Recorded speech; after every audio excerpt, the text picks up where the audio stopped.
a declarar, só vontade de rebentar. Outro sentido com Gonçalo Gomes, onde o microfone queima nomes. Globalistas de primeira com discursos vazios. Ora, estamos ao vivo. Ora, muito boa noite ou bom dia, se nos estiverem a ver mais tarde. Vamos lá então meter aqui a casa em ordem, organizar aqui as coisas um bocadinho. Eu vou aqui fazer os testes todos para ver se as coisas estão a funcionar. Ora, eu consigo ver que já estou ao vivo e, entretanto, eu vou colocar nas redes sociais o anúncio que estou ao vivo. Entretanto, deixa-me ver se eu consigo meter aqui uma musiquinha a entreter enquanto eu coloco os anúncios nas redes sociais, a dizer que estou aqui ao vivo. Ainda não foi... Isto é um projeto que eu ando a trabalhar e que, entretanto, ainda não foi lançado. Deve sair no Spotify na próxima semana. E, entretanto, eu vou colocar aqui esta música a passar enquanto vou escrever nas redes sociais a dizer que estou a começar o episódio. Eu já volto.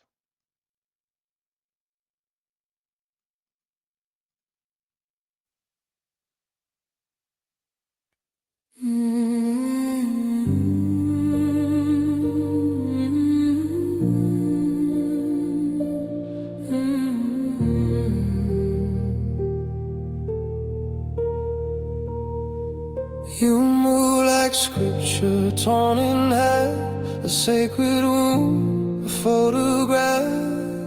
Your touch rewrites what pain had done, a serpent coiled around the sun. And I can't tell where you went or where I begin.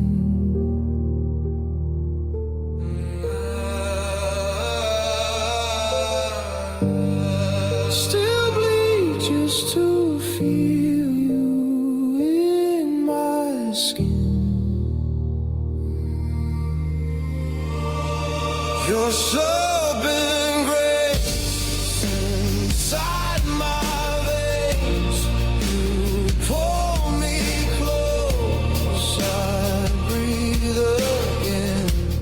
If heaven's real, it tastes like sin. I die to feel you under skin.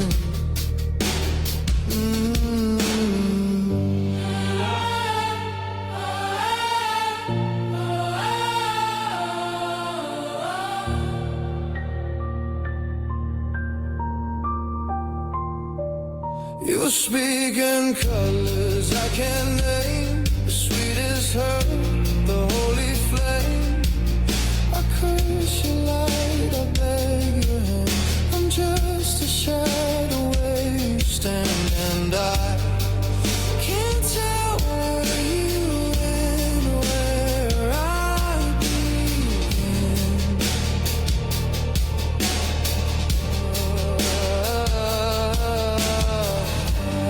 I still bleed just to feel you in my skin. Your slow-band grace inside my veins. You pull me close, I breathe again. If heaven's real, it tastes like sin. I die to feel you under skin.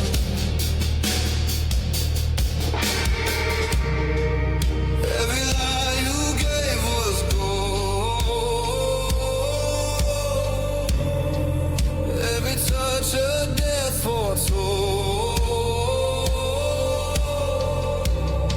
If love's a curse, then I'm the proof.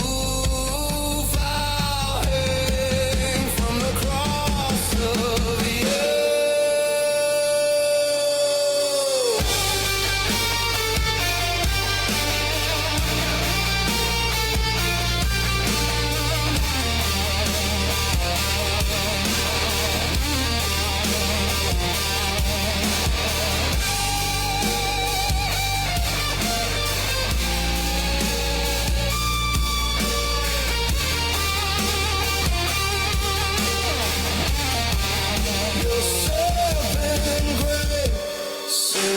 inside my veins. You pull me close, I breathe again.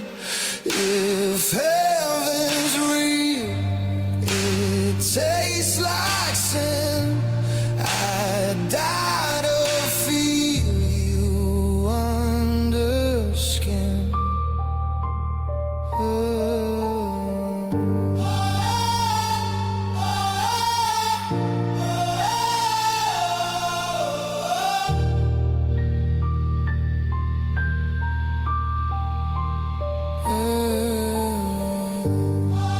Still bleed just to feel you in my skin.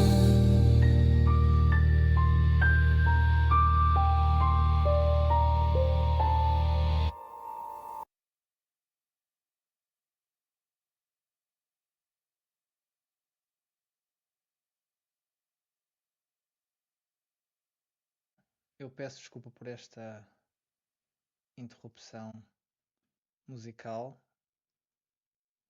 quase que uma autopromoção. Este é um dos projetos em que eu tenho vindo a trabalhar e que ahm, deve estar lançado, se Deus quiser, para a semana. O nome eu posso também partilhar. Space Monkeys. Space Monkeys Rebellion é o nome da banda, que vai estar disponível em breve no Spotify, no YouTube, no Apple. Ora, muito bem. Eu, entretanto, já fiz aqui a partilha em algumas das redes sociais e devo confessar que gerir redes sociais é provavelmente uma das coisas que eu mais testo na vida. Deve haver qualquer coisa que eu teste mais, mas gerir redes sociais provavelmente está no topo. Entretanto, eu vou só aqui fechar as 450.000 janelas que tenho abertas. E é isso, e está feito. Estamos preparadíssimos para começar. Novamente, boa noite a todos. Muito obrigado por se juntarem aqui a mim em mais um episódio ao vivo. À semelhança do episódio anterior, eu tentei não ter o episódio demasiado esquematizado, não ter demasiada preparação, não deixar tudo demasiado planificado, e em vez disso ter aqui uma conversa com quem quiser aparecer, se alguém quiser aparecer. E entretanto selecionei aqui alguns temas que irei falar quase de forma freestyle. Entretanto tenho que aproximar aqui um bocadinho o microfone e eu peço-vos que, se não subscreveram o canal ou se não seguem o canal nas redes sociais, que o façam, por favor, porque até para partilhar este live, por exemplo, eu não posso fazer no Facebook porque ainda não temos o número de seguidores suficiente, e por esse motivo não é possível passar o live por lá. Mas sigam, subscrevam, se quiserem, coloquem um gosto, ajuda um pouco a crescer. E isto seria interessante se no futuro conseguíssemos ter uma audiência com um grupo mais alargado de pessoas que a juntarem-se a nós e podemos interagir um bocadinho. Entretanto, o episódio da semana passada, eu recebi alguns comentários, mais até no TikTok, também alguns e-mails, mas mais no TikTok. Algumas coisas que eu vou tentar endereçar e falar. Entretanto, eu estou aqui a tentar novamente lutar contra o sistema. Isto é, estou aqui a tentar seguir quem nos está a ver. Ok, não, perfeito.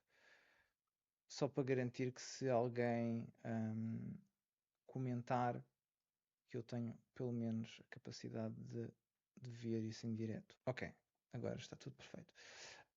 Entretanto, eu vou só aqui colocar muito rapidamente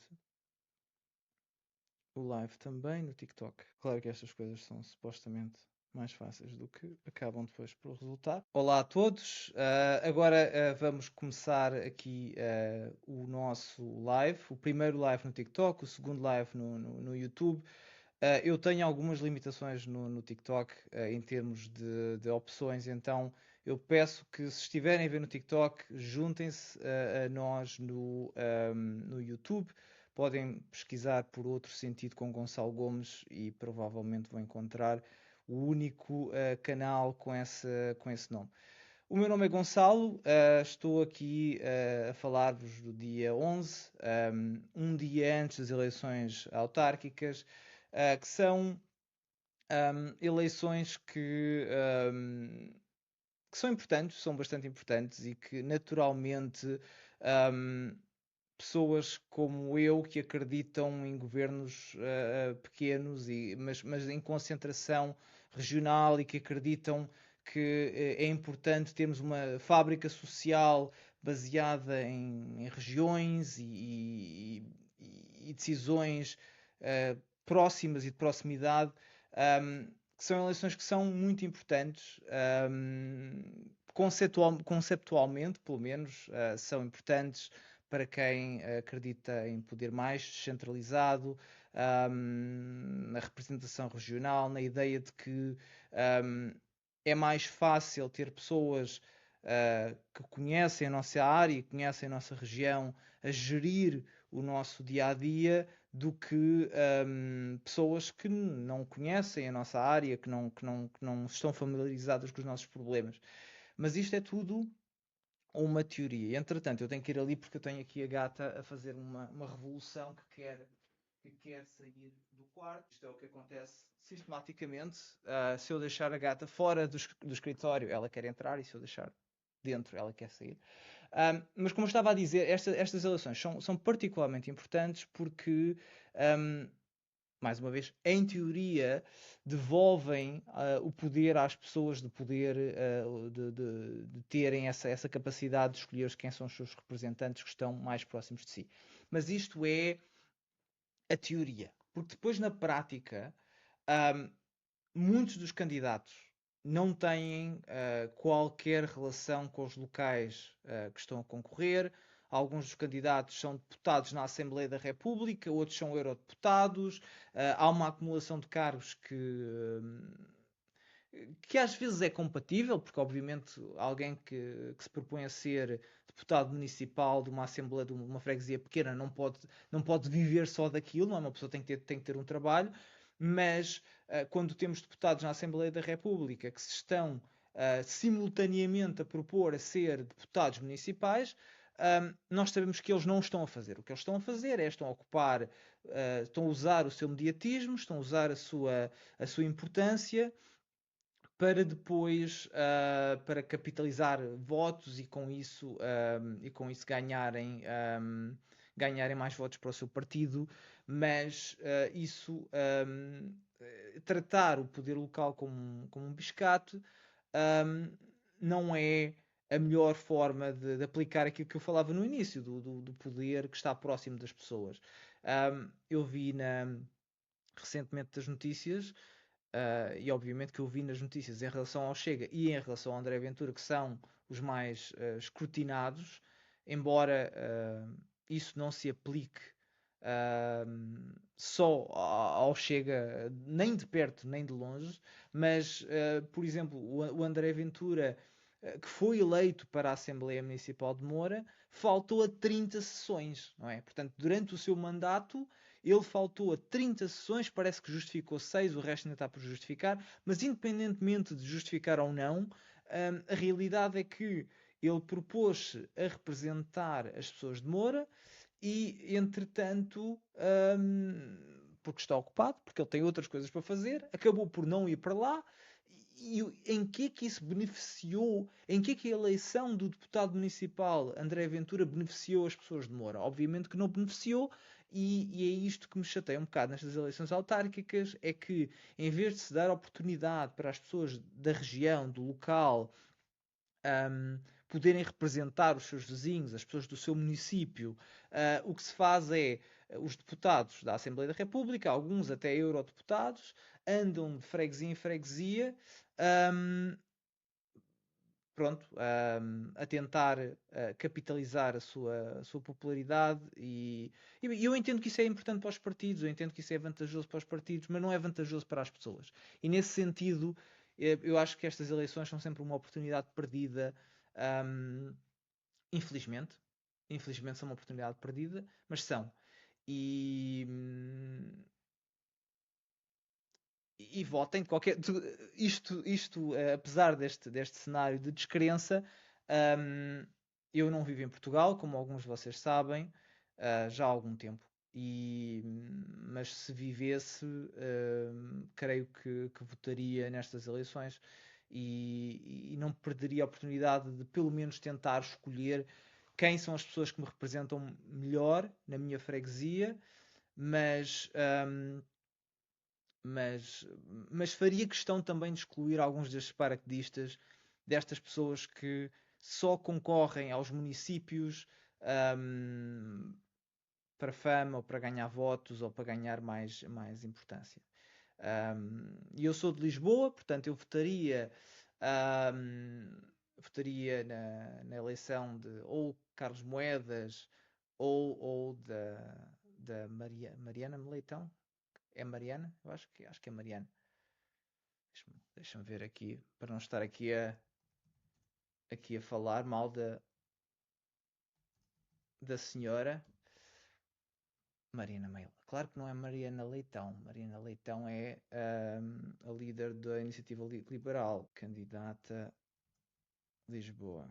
Entretanto, já estou aqui a pesquisar coisas porque... Alexandra Leitão, perdão. Portanto, as minhas opções, se estivesse a viver em Portugal, seriam votar em Alexandra Leitão ou Carlos Moedas. O que é uma escolha que é pesada, para não dizer pesada, e não estou aqui a fazer piadas com a senhora, mas é uma escolha difícil porque Carlos Moedas foi um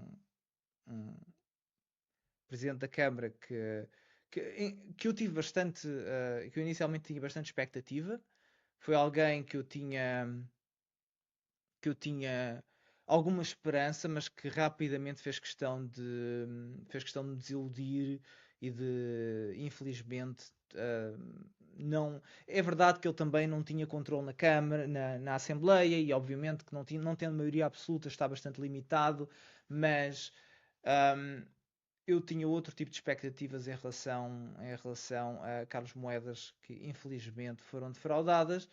Dito isto, quando o PS apresenta Alexandra Leitão como candidata e com isso junta no mesmo pacote um conjunto de partidos de esquerda, incluindo o Bloco de Esquerda, isso para mim seria a garantia que Carlos Moedas seria provavelmente a melhor opção, mais uma vez sabendo que isso traria alguns dissabores, porque Carlos Moedas é o rosto de muito do que está mal no país, em termos de visão globalista, de estar alinhado com o sistema, da própria gestão da Câmara. Embora eu seja amigo de algumas das pessoas que estiveram muito próximas de Carlos Moedas nesta legislatura, mas não é alguém que satisfaça o meu apetite, digamos assim. E mais uma vez não há aqui piadas em relação a Alexandre Leitão. Entretanto, deixa-me ver se tenho aqui algum comentário. Se quiserem deixar comentários, eu vou tentar ver. Eu estou aqui a fazer o meu segundo live, o que significa que estou aqui a lutar com os dispositivos. Que entretanto o TikTok não me deixou fazer uma ligação direta no computador por ser o primeiro live, e vou tentar, mas eu vou tentar ler os comentários na mesma se deixarem alguma coisa. E pronto, e é isso. Vamos ver como é que correm estas autárquicas. Eu acho que vai ser bom para o Chega, que também é positivo ser bom para o Chega, porque depois de tantas décadas em que a maioria das câmaras ficaram entregues ao PS, PSD e algumas ao PCP, Eu acho que é bastante positivo ver que essa. E não quer dizer que eu concordo ou deixo de concordar, até porque, mais uma vez, eu já disse, eu não segui estas eleições de perto, mas é importante que haja uma descentralização daquilo que têm sido as forças tradicionais e isto pode correr muito bem para o Chega. Eu tenho alguns amigos também a concorrer, a qual lhes desejo a melhor sorte, embora alguns deles façam parte deste grupo de paraquedistas que eu estava a mencionar, alguns deles são deputados na Assembleia, estão a... Pronto, é sempre aquela giga-joga, mas de qualquer das formas eu desejo-lhes alguma sorte. Para quem nos começou a ver agora, eu não sei quantas pessoas estão aqui a ver ao vivo, mas são umas quantas. Para quem nos começou a ver agora, eu peço-vos que subscrevam o canal, subscrevam no TikTok, subscrevam no YouTube. Há algumas opções, eu ainda estou com alguma restrição em termos de live, porque não temos um número suficiente de subscritores. No Facebook não temos um número suficiente de subscritores para fazer a emissão ao vivo, então se puderem subscrever, podem ir também a outrosentido.pt e a partir daí conseguem ver os links para todos os locais, ou pesquisar no YouTube por Outro Sentido, com Gonçalo Gomes, ou pesquisar no Facebook. E entretanto,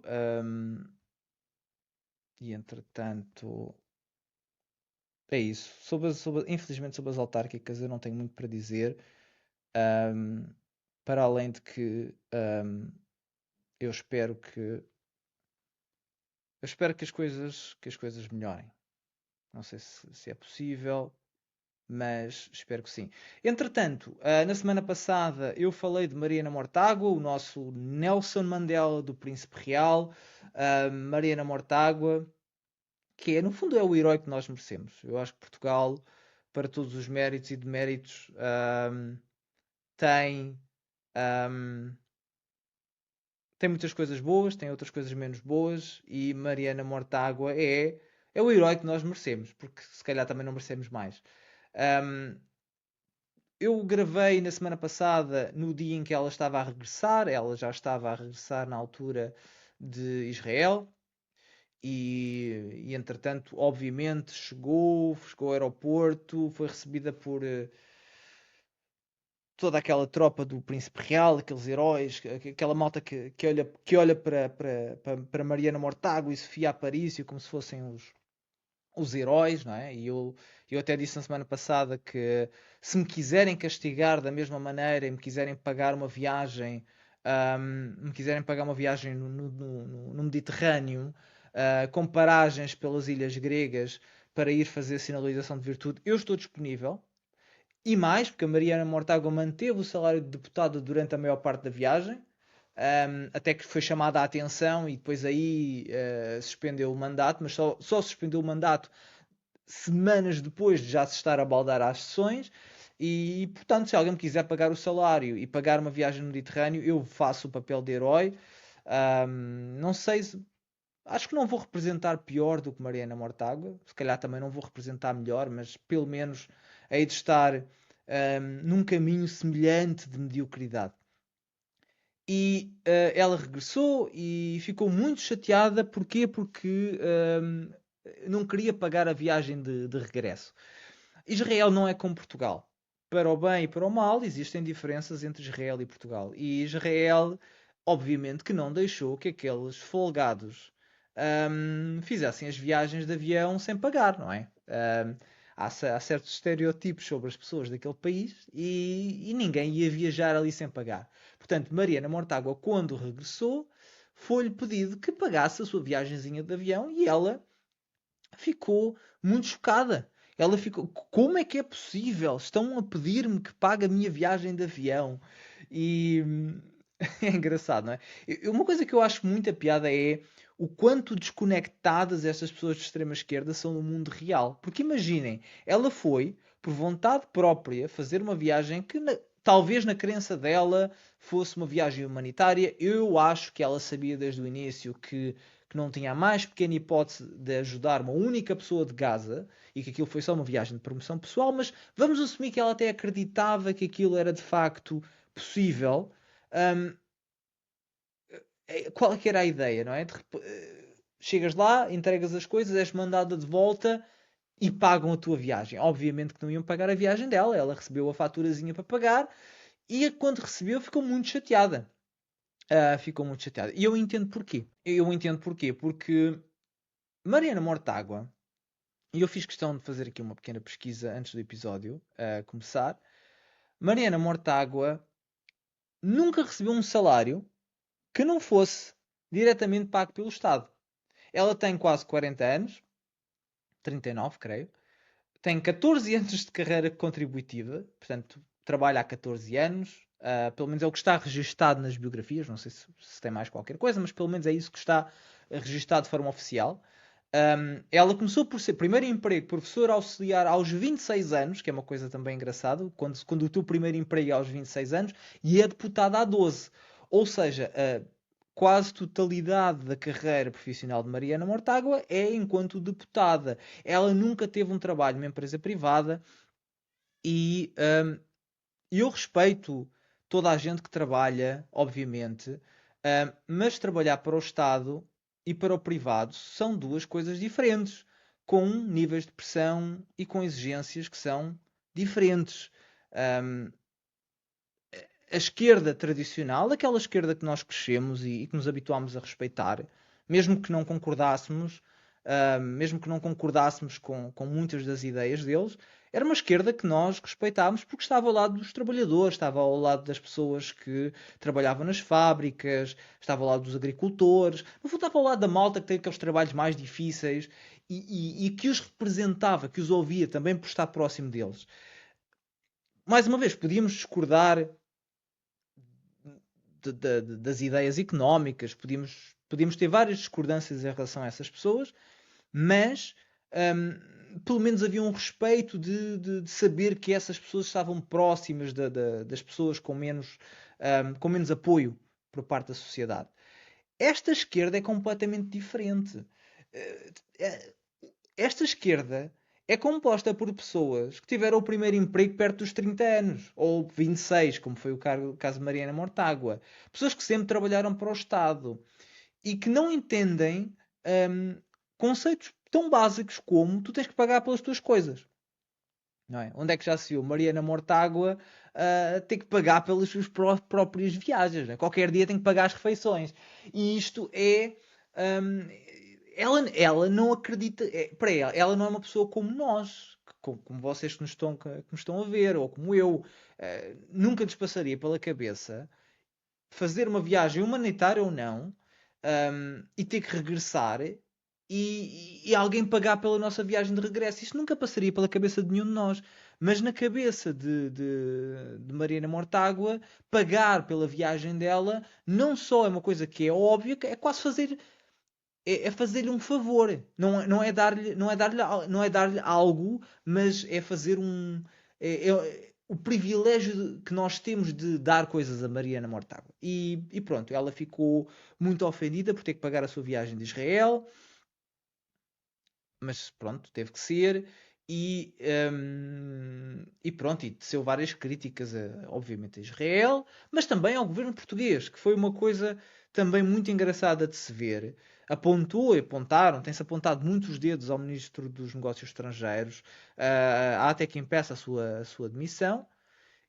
E nesta parte eu tenho que dizer que concordo. Eu concordo com as pessoas que estão a pedir a demissão a Paulo Rangel. Porquê?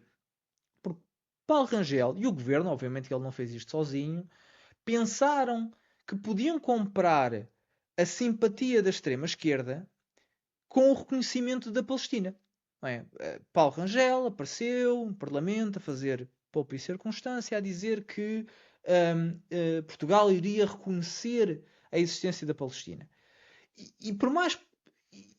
independentemente da posição que nós tenhamos sobre a situação de Israel e Palestina, e a minha posição não é branca ou preta, porque eu acho que isto é muito cinzento, mas independentemente da posição que nós tenhamos, eu acho que é preciso um exercício mental muito grande para querer que uma região que não tem território definido, que não tem qualquer tipo de autonomia, que está em guerra, seja reconhecida como um país. Quer dizer, quando nós reconhecemos a Palestina como país, estamos a reconhecer o quê? Qual é o território?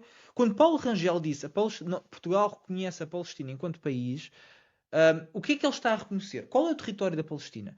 Ele não sabe responder a essas questões, mas fê-lo, e o governo fê-lo, para apaziguar, para comprar a simpatia daquela extrema esquerda, que apesar de não ter muito peso, faz muito barulho. Certo, eles são 0,1% da população e são 10% da esquerda. Mas são pessoas que fazem muito barulho, são os que fazem as manifestações, também são aqueles que não trabalham, não, têm mais tempo a fazer manifestações, e então a direita cai sempre neste erro, e não é só em Portugal, é de forma geral, a direita cai sempre neste erro de tentar comprar este grupo de pessoas, caindo no erro de não perceber que ele não se pode comprar progressistas, porque não existe um end goal, não existe um objetivo na cabeça de um progressista. Uma pessoa de extrema esquerda radical, que seja progressista, não vê a sociedade como nós estamos no ponto A e queremos ir ao ponto B. Essa é a visão conservadora. Nós, os conservadores, queremos fazer duas coisas. Uma é manter o que está bom, porque temos noção que o que nós temos é o resultado de muito trabalho e muitas conquistas, mas queremos que as coisas melhorem, mas queremos que elas melhorem do ponto A para o ponto B. Um conservador sabe o que quer. Se qualquer um de nós perguntar a um conservador qual é a sua visão para a sociedade no ponto A, B ou C, o conservador em princípio vai conseguir dar uma resposta mais ou menos coerente. O progressista não consegue, porque como o próprio nome indica, o progresso não tem fim. O progressista, e eu podia dar aqui uma carrada de exemplos. Eu vou dar um exemplo que é se calhar mais fácil de identificar para as pessoas que nos estão a ver. Talvez uma década, ou mais de uma década, falou-se no casamento entre pessoas do mesmo sexo. Ideia com a qual eu em princípio até não discordo. Mas o objetivo máximo da esquerda, e em particular da extrema-esquerda progressista, era que uma pessoa que vivesse ou que tivesse uma relação com uma pessoa do mesmo sexo pudessem casar.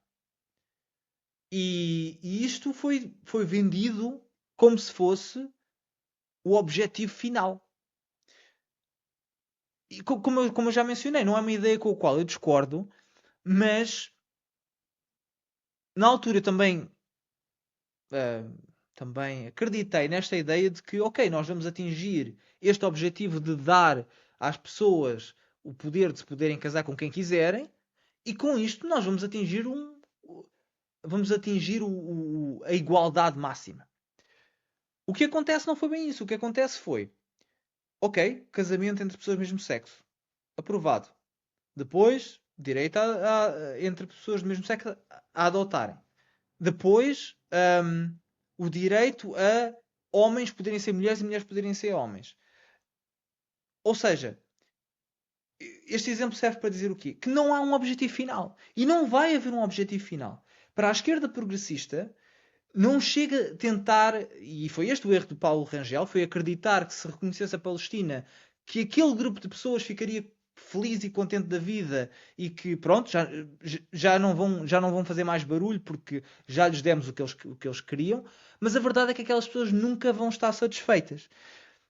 Então o meu conselho que eu posso dar, não só aos políticos, mas toda a gente, é não tentem contentar ou não tentem agradar ninguém que está naquela faixa ideológica. Porque não há nada que vocês possam fazer.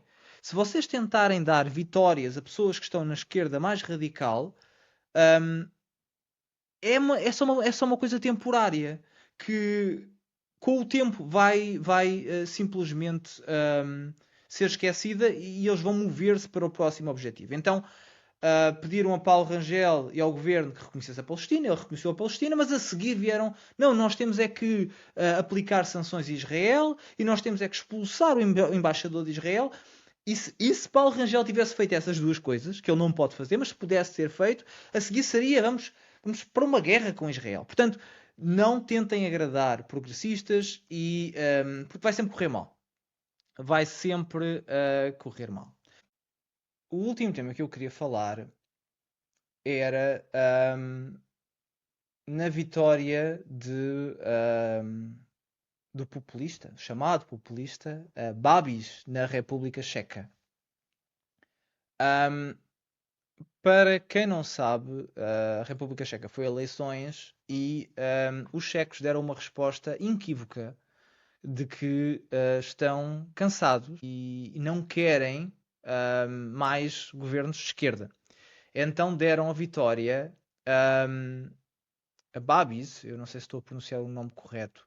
Eu por acaso tive a oportunidade de estar com ele na Hungria há uns meses, porque ele foi um dos oradores no CIPAC. E na altura toda a gente assumia que ele ia ser o vencedor das eleições.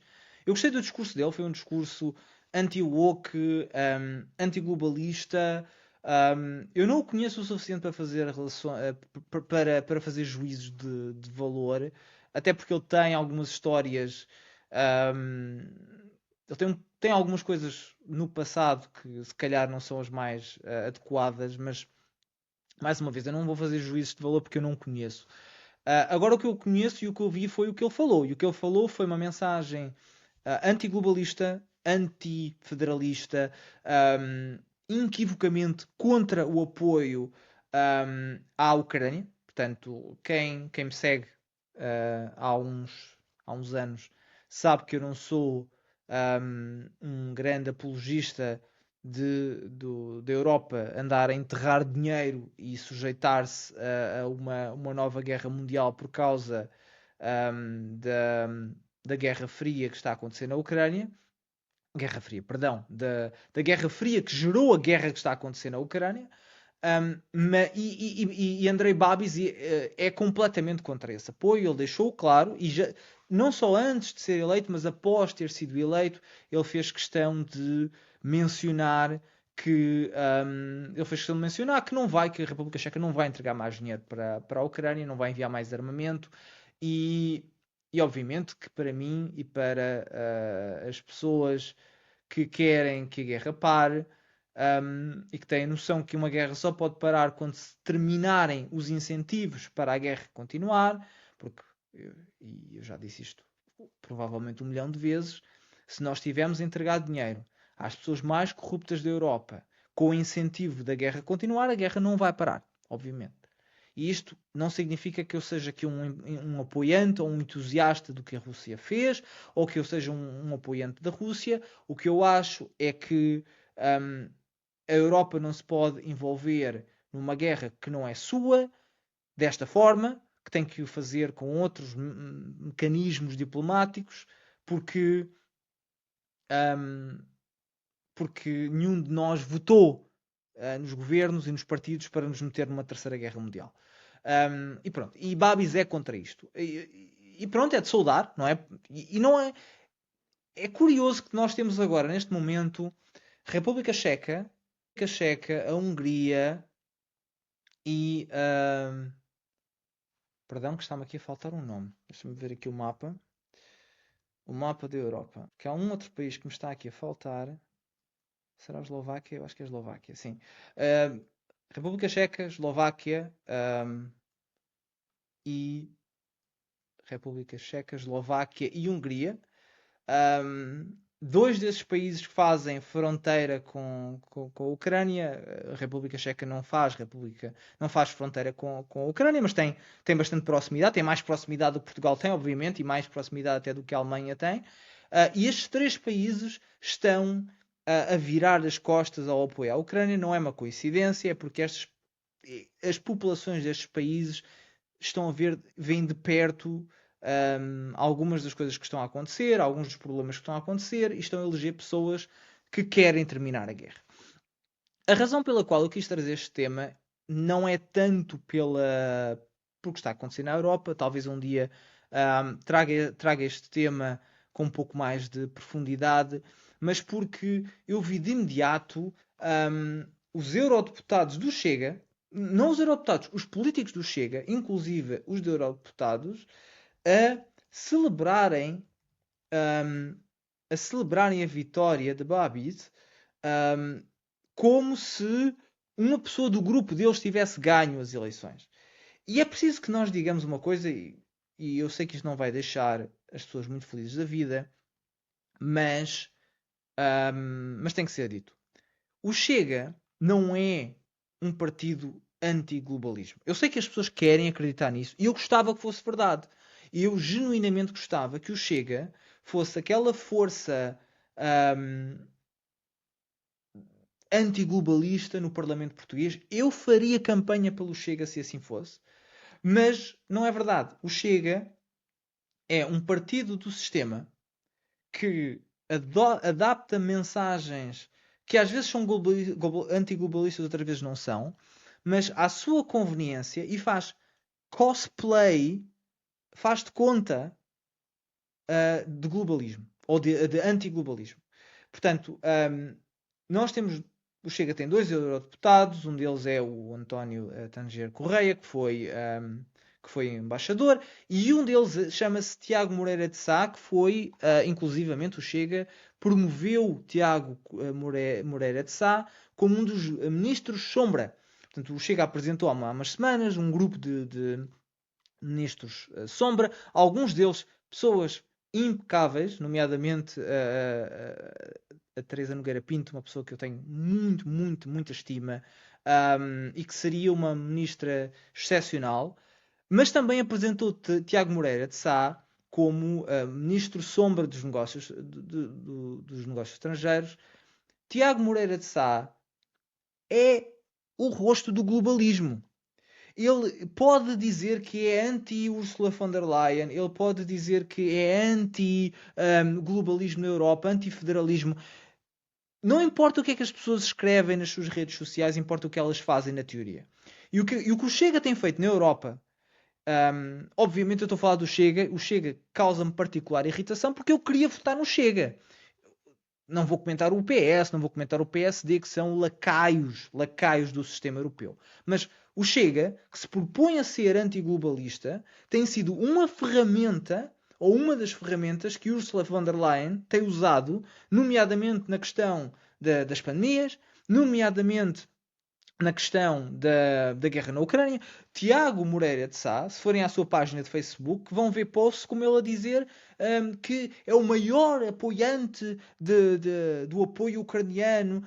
Meu amigo, se tu te dizes antiglobalista, mas depois te colocas ao lado da indústria de defesa mundial, se estás ao lado da indústria da guerra, se estás ao lado de os europeus, inclusive os portugueses, tirarem dos seus impostos para enviar para o país mais corrupto da Europa, tu não és antiglobalismo, tu és uma parte, tu és uma peça da máquina globalista. Portanto, Tiago Moreira de Sá foi um dos que escreveu no Facebook a celebrar que Babis na República Checa foi eleito, quando os dois têm políticas completamente diferentes.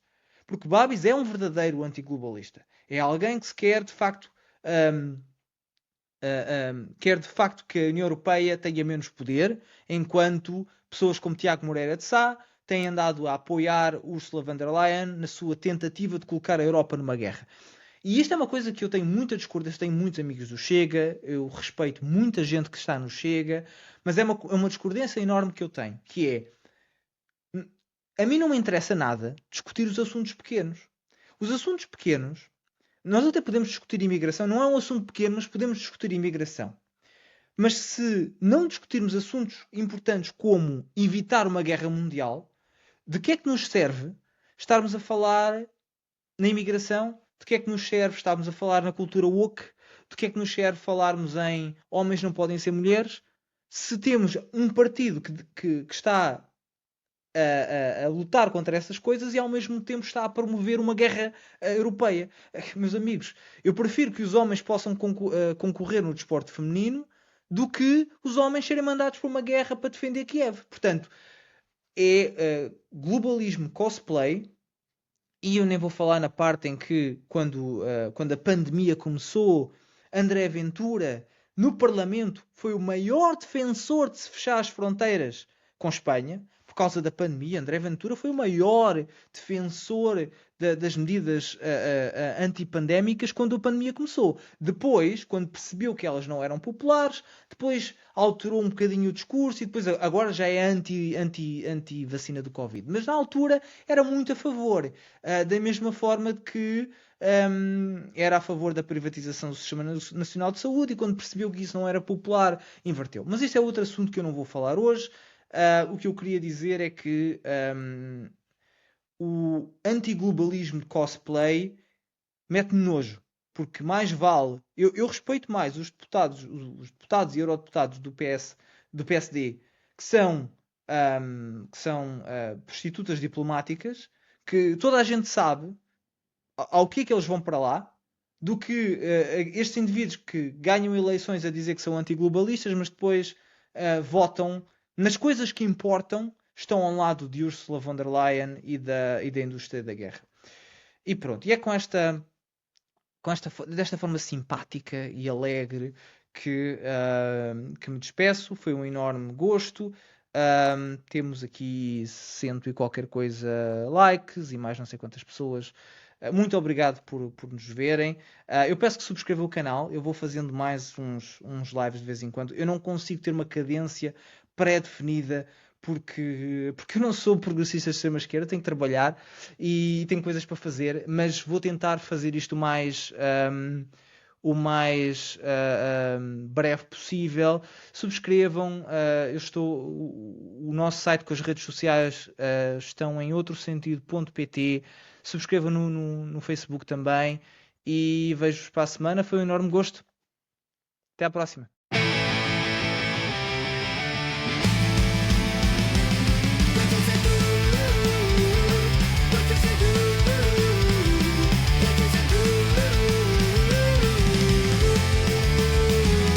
Eles mentem com gravata e pose de moral. Falam de inclusão, mas querem-te igual. Não há debate, só aprovação. E se discordas és vilão. Nada a declarar, só vontade de rebentar. Outro sentido com Gonçalo Gomes, onde o microfone queima nomes. Globalistas de primeira com discursos vazios. Querem-te calado entre emojis e sorrisos. Controlam narrativas com toque suave, mas a verdade não se lava nem se grava.